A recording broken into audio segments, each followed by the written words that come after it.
और सीधे आपको लेके चलते हैं लोकसभा, सुनिए। दोहराना नहीं चाहता हूं क्योंकि अब देर रात ये चर्चा चल रही है, इसलिए मैं समय को देखते हुए बहुत विस्तृत रूप से अपना जवाब को नहीं रखते हुए संक्षेप मगर कोशिश करूंगा कि आपका जो पॉइंट्स है वो समावित हो जाए। वैसे तो कुछ लोगों ने जो पॉइंट उठाया है वो तर्क है और कई ऐसे मुद्दे हैं जो तर्कहीन हैं। मैंने शुरू से बताया राजनीतिकरण भी हुआ है, लेकिन मैं शुरू में ये कहना चाहता हूँ जो समझते हुए नहीं समझने का अगर प्रयास करता है उसको मैं नहीं समझा सकता हूँ। कुछ लोगों को मैंने शुरू में कहा कि अगर आप कहते हैं कि ये बिल गैर संवैधानिक है तो आप बताइए गैर संवैधानिक कैसे है। जबरदस्ती अनकॉन्स्टिट्यूशनल है, अनकॉन्स्टिट्यूशनल कहता है। जब मैंने शुरू में ही कोर्ट का वो प्रोनाउंसमेंट, कोर्ट ऑर्डर, ऑब्जर्वेशन को भी पढ़ के सुनाया कि वक्फ प्रॉपर्टी का मैनेजमेंट और वक्फ बोर्ड का कॉन्स्टिट्यूशन लीगल है, कॉन्स्टिट्यूशनल है। कोर्ट का जो ऑब्जर्वेशन को भी लाइन टू लाइन पढ़ के सुनाया, उसके बाद भी बोल रहा है अनकॉन्स्टिट्यूशनल है। 1954 में आजादी के बाद ये बिल लाए हैं, फिर भी बोलता है ये अनकॉन्स्टिट्यूशनल है। अगर अनकॉन्स्टिट्यूशनल था तो फिर किसी कोर्ट ने क्यों स्ट्राइक डाउन नहीं किया।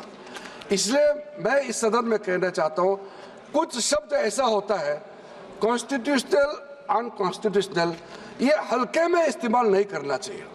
डेमोक्रेसी, कुछ लोग कह रहे थे कि डेमोक्रेसी खत्म हो गया। इस तरह का जब हम शब्दों का इस्तेमाल करते हैं तो खुद भी सोचना चाहिए। हम लोग संसद सदस्य हैं, इस सदन का सदस्य होने के नाते जो शब्द हम लोग प्रयोग करते हैं उसके पीछे जो भाव है उसको समझना होगा। हम हल्के में अगर इस्तेमाल करते हैं शब्दों को तो जो सुनने वाला क्या सोचेंगे। इसलिए अब देखो ये अपना बात करके फिर जब समझाता है वो समझने वाला तो है नहीं, इसलिए मैंने उम्मीद भी छोड़ दिया ये समझेंगे। माननीय मंत्री जी, यहाँ सब विद्वान सदस्य हैं। आज मैं सर आपको शुरू से कहा कि सबको अपना बोलने का हक है, अधिकार है, लेकिन हल्के पलके में यहाँ टोका टोकी नहीं होना चाहिए। अगर आपका पॉइंट ऑफ ऑर्डर है तो पॉइंट ऑफ ऑर्डर का संख्या बताइए, आप उसका यहाँ सदन में बात रखिए। ऐसे बैठे बैठे कमेंट पास करते रहेंगे उससे तो कोई तरीका तो है नहीं है। जैसे कि हमारा कई सदस्यों ने, जैसे मैंने कहा, अच्छा मुद्दा उठाया है। मैं सबसे पहले जो हमारा छोटा भाई समान है लेकिन अभी कांग्रेस का डिप्टी लीडर है, गौरव गोगोई जी है, राजा जी है, कई लोगों ने मुद्दा जो उठाया उसको मैं पहले संक्षेप में जवाब देना चाहता हूँ। आपने बोला कि ये वक्फ यूज़र को कैसे ओमिट कर दिया है और इसका फ़ायदा क्या है, इसको हटाने से क्या फ़ायदा होता है। ये मैंने शुरू में भी कहा, अभी फिर से मैं उसको थोड़ा और ऐड करके बोलना चाहता हूँ। ये जो वक्फ यूज़र चलते फिरते में कोई कहता है कि एक ज़माने में यहाँ मेरा बाप दादा या उस ज़माने में ये ज़मीन को ऐसा इस्तेमाल करता था, अगर कोई बोल देता है, अगर वक्फ बोर्ड कहने पर उस ज़मीन को, उस जगह को वक्फ डिक्लेयर कर देता है तो ये कैसे हम मान सकता है। कोई प्रमाणित रूप से अगर कहे कि ये उस समय वक्फ के लिए इस्तेमाल किया गया था, सर्टिफिकेट दिखाइए, कोई डॉक्यूमेंट दिखाइए, तो फिर इसको वक्फ डिक्लेयर किया जा सकता है। कहने पर, आप क्लेम करने पर इसको डिक्लेयर करेंगे, आप कैसे मान्यता दे सकते हैं। इसका कोई धर्म का बात ही नहीं है। कई लोगों ने कहा कि एंटी मुस्लिम है। अब बताइए एंटी मुस्लिम कैसे हो गया। चाहे मुसलमान का हो, हिंदू का हो, सिख, जैन, ईसाई, सबका हर जमीन देश का ही जमीन है। उसमें कानूनी तौर पर अगर कोई जमीन का अधिग्रहण करता है, डिक्लेरेशन करता है, रजिस्ट्रेशन करता है, सबको वेलकम करना चाहिए। इसको आप इस्लाम धर्म के खिलाफ, मुसलमानों के खिलाफ कदम उठाया जा रहा है। कई लोगों ने बार बार इस बात को दोहराया है।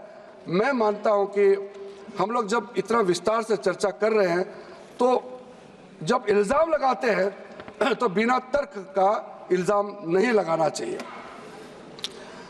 सर, जो हम वक्फ, मैं राजा जी, आपने इस बात को 2 बार दोहराया है। I want to be very clear in informing my honorable colleagues that removal of waqf by user proposed in the bill is due to inadequate documentation, data supporting ownership of the waqf properties leading to disputes. There are huge numbers of disputes pending in the tribunals, and we have to ensure that this speedy justice is delivered. Whatever possible effort we have to do, we must do. Otherwise, justice delayed is justice denied. We know thousands of cases are pending in the tribunals and the courts. How can we be just ignorant about things happening before us? We have the records in the hand.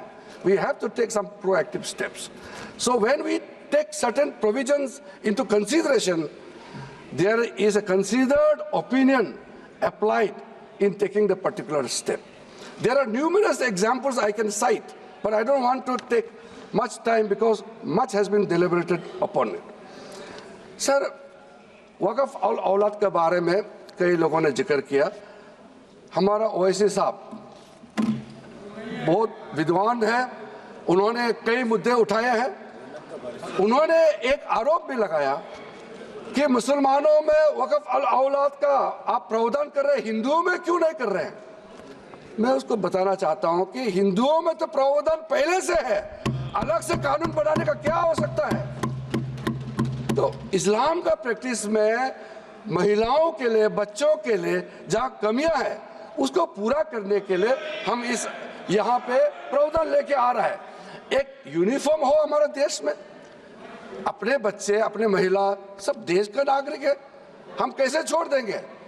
तो इसका मतलब आप खुद ही हमको आरोप लगाएंगे आप सरकार में क्या कर रहा है, आप मुख दर्शक बन के बैठे हुए हैं। इसलिए मैं कहना चाहता हूं, चाहे विडो हो, डिवोर्स वुमेन हो, चाहे वो ऑर्फन्स, अनाथ हो, उनका प्रावधान हमने किया है, जिसका एक्सप्लेनेशन मैंने पहले भी दिया है।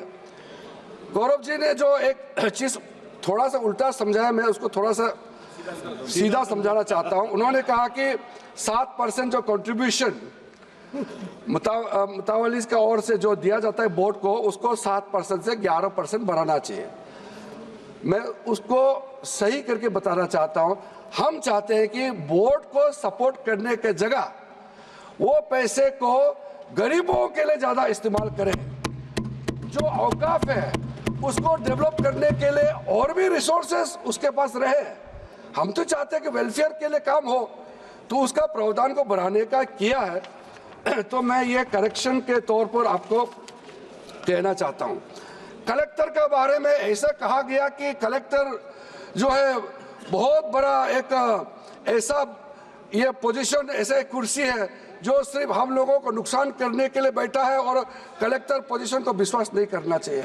इतने सालों से कलेक्टर का जो बेसिक जॉब होता है वो रेवेन्यू, प्रशासन और बाकी जो डिस्ट्रिक्ट में व्यवस्था के लिए कलेक्टर होता है। डिस्ट्रिक्ट कलेक्टर होता है, डिप्टी कमिश्नर कहा जाता है, कहीं कहीं डिस्ट्रिक्ट कलेक्टर कहा जाता है।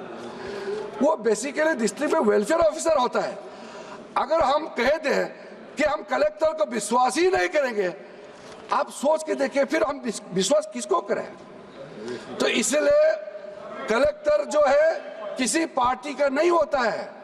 कलेक्टर एक ड्यूटी बाउंड ऑफिसर होता है और जिम्मेदारी के साथ वो अपना ड्यूटी निभाता है।